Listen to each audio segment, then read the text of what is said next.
Listen up. It's January, right? Women try harder every year. They eat less, they tighten their rules, they push that discipline, and the same thing happens. Initial weight loss, then exhaustion, cravings, stalled progress. It's not failure.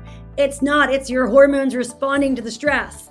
In this podcast episode, we are breaking down the real reason why January diets wreck your body and what actually works instead. Welcome to True Wellness with Dr. D, the podcast where we explore what it takes to live with vitality, balance, and purpose. I am Dr. D, and each week I'll bring you powerful tools, inspiring stories, and expert insights to help you thrive in every area of your life.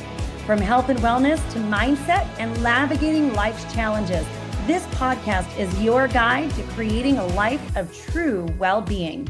Be sure to check the show notes and grab your free copy of the True Wellness Checklist so you can get started on your journey to true wellness right away. Now, let's get started. Well. Every January, something very, very predictable happens. Women decide this is the year they're finally going to get control of their body. They clean out the pantry, they tighten the rules, they promise themselves they'll be more disciplined, more consistent, more focused. And almost every year, the same pattern follows, right? We can look at the statistics. They're well documented, right? A little weight might come off at first. The scale, it moves, motivation then begins to spike, and then almost quietly at first, things begin to unravel, right? Energy drops, cravings begin to intensify, sleep becomes lighter and more broken, our mood kind of starts to shift all over the place, progress stalls, and what creeps in next, it's not failure. A lot of times it's shame. So let me say this clearly right from the start. Discipline is not a problem. Again, discipline is not a problem, right? And what we're talking about here, this is not because we're not disciplined enough. This is actually a hormonal response to stress. You see, January diets are not neutral, right? Especially if we're talking about midlife physiology. To the body, sudden restriction, it doesn't register as motivation or as commitment. It actually registers as a threat. And when the body senses that threat, it responds exactly as it was designed to. It wants to protect you. And so we end up on this crazy roller coaster ride. So many women thinking that if I just restrict more, right, eat less, move more, everything will begin to correct itself. And then the frustration sets in. So here's where things get confusing, you guys. And it's why so many women will blame themselves unnecessarily. Okay. When you eat less, yes, the scale will often move quickly. And the brain loves it, right? It's like a dopamine hit. The dopamine fires and you're like, yes, you get this internal, like, this is working signal, and you get really excited. But while the scale is moving, something very differently is happening beneath the surface if you are really restricting yourself to extreme levels, okay? Because restriction at extreme levels is interpreted by the nervous system as stress. And stress, whether it's emotional or psychological or physiological, actually will begin to activate your cortisol. So now your adrenal glands are going off. And we've known for decades, through stress physiology research, including the work of a man named Bruce McEwen, also, who described how the repeated stress, right, over and over again, creates what we call an allostatic load. What is that? It becomes cumulative wear and tear on the body. So internally, as we continue to restrict, constrict, cortisol rises, our thyroid signaling begins to shift downward, our reproductive hormones are deprioritized, Okay. And then metabolism becomes conservative. So, what we want to do is increase our metabolism, get our body running really effectively and being that burning machine, but we're actually doing the opposite depending on what we're doing or counting in for our, January diet. Now, you guys, the stuff that the body does is not dysfunction. It's actually adaptation. Okay. Your body wants you to survive. It wants you to be safe. So if all of a sudden you begin restricting yourself to, a couple hundred calories a day, you're not really eating enough, you're not getting in the nutrients that you need, your body's going to adapt. And here's the line I really want you to hear. Early weight loss does not actually mean that the body is healing. So, depending on what you're doing to lose weight, it could often mean that your body is bracing. Okay. And weight loss, you guys, is not the same thing as metabolic health. Let's be really clear about that because there's a lot of different things that you can do out there to lose weight. I mean, injections are so popular these days, but that weight loss is not necessarily a sign that you're getting healthier metabolically. And appetite suppression, by the way, is not the same thing as balance. And when the body perceives this uncertainty about whether or not it's going to have what it needs, it begins to prepare for survival, not thriving, for survival. Okay. So, we've got, a lot of people around January, the New Year's resolution, they start crash dieting. But when you've got like crash dieting plus perimenopause, it becomes metabolic chaos. So let's talk about that. Let's layer in that perimenopause because this is where that January dieting actually becomes uniquely destabilizing. You see, perimenopause or menopause, they already bring, less tolerance to stress. They bring fluctuating estrogen and progesterone, greater sensitivity to cortisol, right? Greater sensitivity. Your blood sugar starts, going astray. Changes in your sleep, how much you're sleeping, how your body's handling blood sugar. And this is an opinion, you guys. This is actual physiology.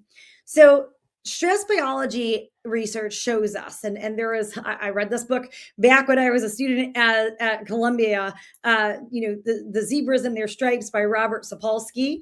And what he talks about in that book is that, chronic stress fundamentally changes how our body allocates energy. So now it's like you add January restriction on top of the stress that you've already had from the holidays, from being busy. Maybe you didn't eat great. Maybe you had some alcohol, right? And now we throw on that January restriction. And now what do we have? Well, our blood sugar becomes less stable. Our nervous system begins to read, famine time. And muscle preservation, which is important as we're aging. We want our muscles to stay there. That's why weight training is so important in middle age. But muscle preservation becomes harder when the body's in that state, especially if you're also dropping your protein intake. So your weight loss actually begins to stall or it rebounds. And it's not that your body is stubborn. Okay. It's not that your body is stubborn. It's actually because your body is intelligent. You guys have probably heard me talk enough. This is the real shift that I want you to get. Your body's always doing everything for your highest and best interest. So your body's not resisting weight loss. What it's resisting is danger.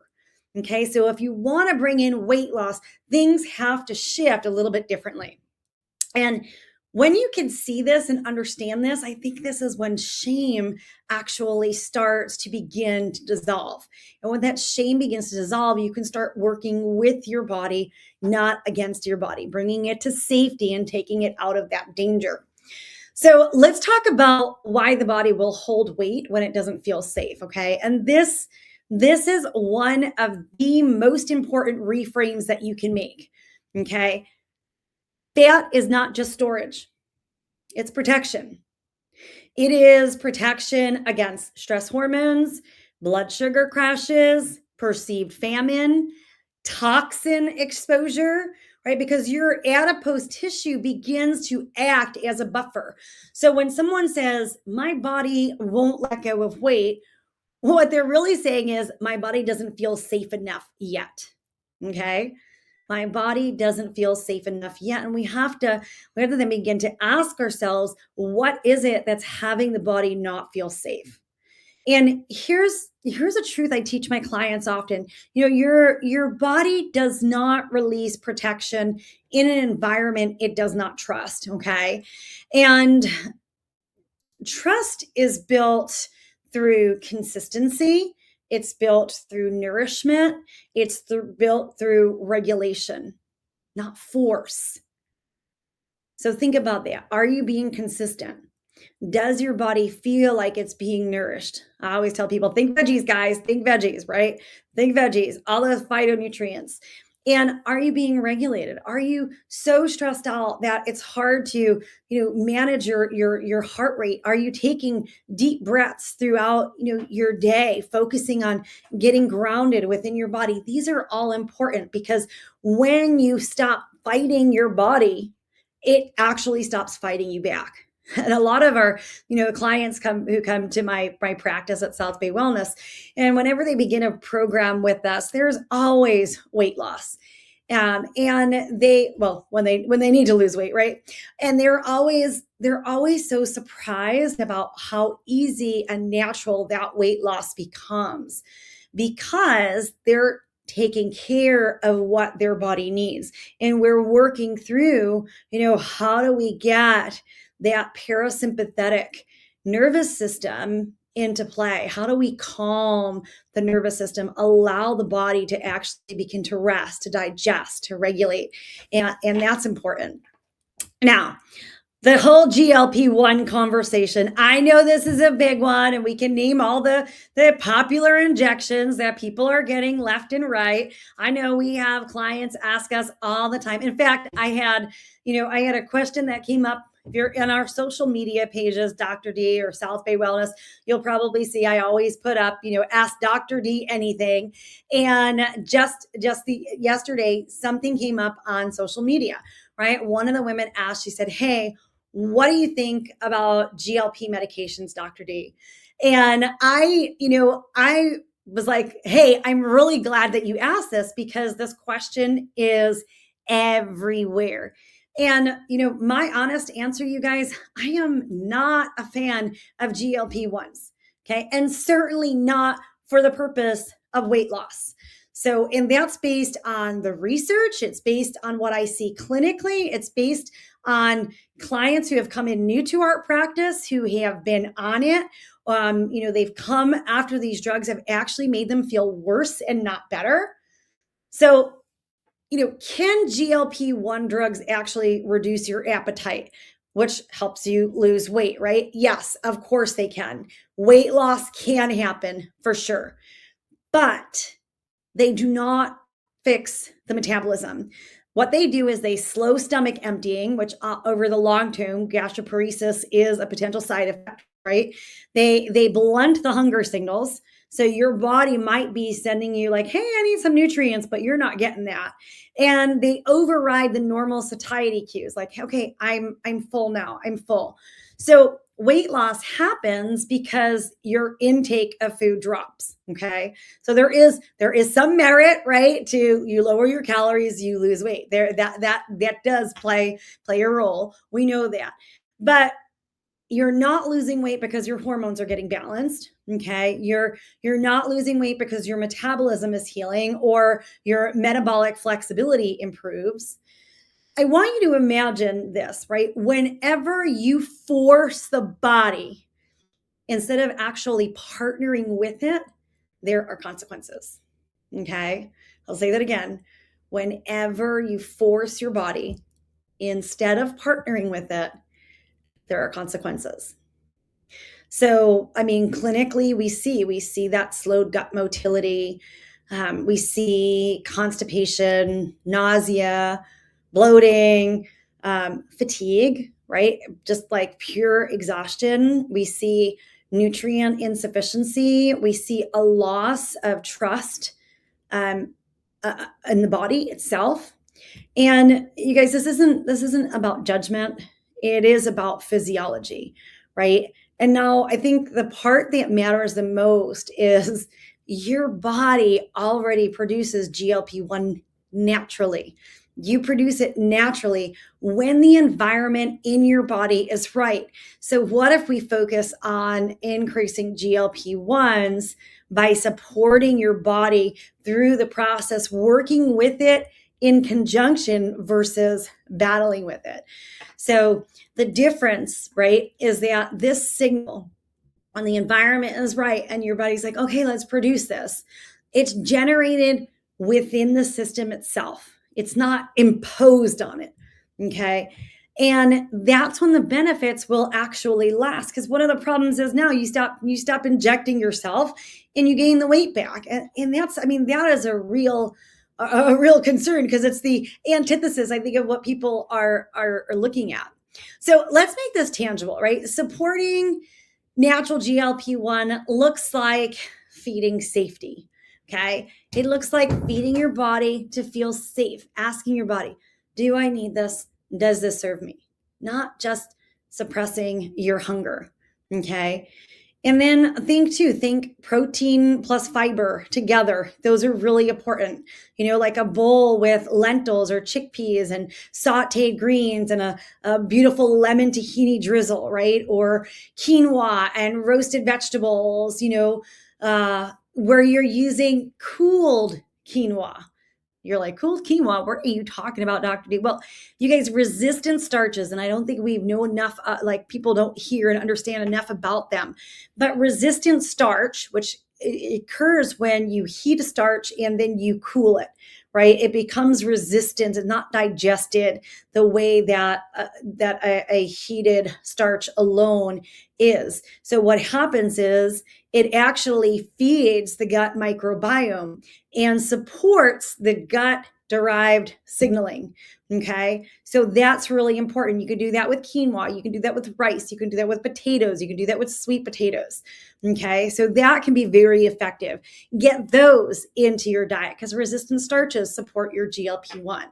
A nutrient dense vegetable soup. I mean, this is the time of year for soups, right? So a nutrient vegetable soup with beans and in whole grains. So that can slow digestion, stabilize your blood sugar, not force. Okay. Notice in all these examples I gave, there was no restriction, there was no suppression, there was no fear, right? It's just nourishment. And I always tell my clients, hey, aim for 7 to 10 servings of vegetables a day. If you can get that in, you're already well on your way to restoring your metabolic health. Okay. Now, hey, here's another really big lie that's sold to every woman in January. Okay. And that lie is if you can just eat less and be more disciplined, your body will cooperate. We've talked about this now already. Cooperation, you guys, it doesn't come from forcing pressure. It comes from coherence, right? It comes from regulation because regulation precedes results. So healing isn't forced, it's actually supported. And your body's not something to overpower. Okay. Your body is something to understand. Make friends with your body. I know that sounds so cliche, but make friends with your body because it wants to love you and support you. It wants to be healthy. Everything that your body does, it does for your own survival. Even if that means putting on weight, we've got to ask ourselves, okay, what's happening in my body that my body is retaining this weight? Okay. And for each person, those reasons are going to be really different. But when you can start to get to those underlying root causes and actually serve your body what it needs, not put it in this state of fear, not beat yourself up every time you look in the mirror, but honor and respect yourself for all the things that your body can do and has done for you, right? Literally falling in love with yourself and your body can shift your entire weight loss journey. And I know some of you are like, all right, Dr. D, that's a tall order. And I get it. I really get it. I get it. I've been there. I've walked through that pathway, you guys. It is important to make friends with your body. Because when you do, you will love her even more. And then when you love her even more, you will be guided to make the best possible choices for your body. That forcing all the time, it doesn't give her what she needs.